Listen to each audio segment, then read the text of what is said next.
باشندگان پروان از بارش نخستین برف و باران در این ولایت خوشحالند. میگویند برفباری و ریزش باران علاوه بر رفع آلودگی هوا، بالای حاصلات زراعتی و باغداری نیز اثر میگذارد و از خشکسالی در کشور جلوگیری میکند.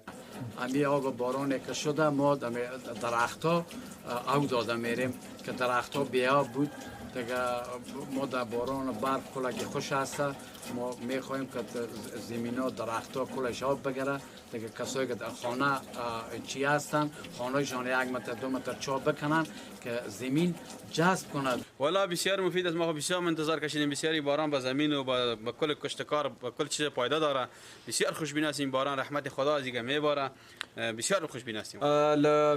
حکومت نه منګ ډیره هیله کیږي چې د چکدمونه جوړ کی چې د اوبه ذخیره سي چې د خلکو آینده ته د اوبو نه استفاده وکړل شي او د بارانونو ته ډیر خوشبینه او بیګار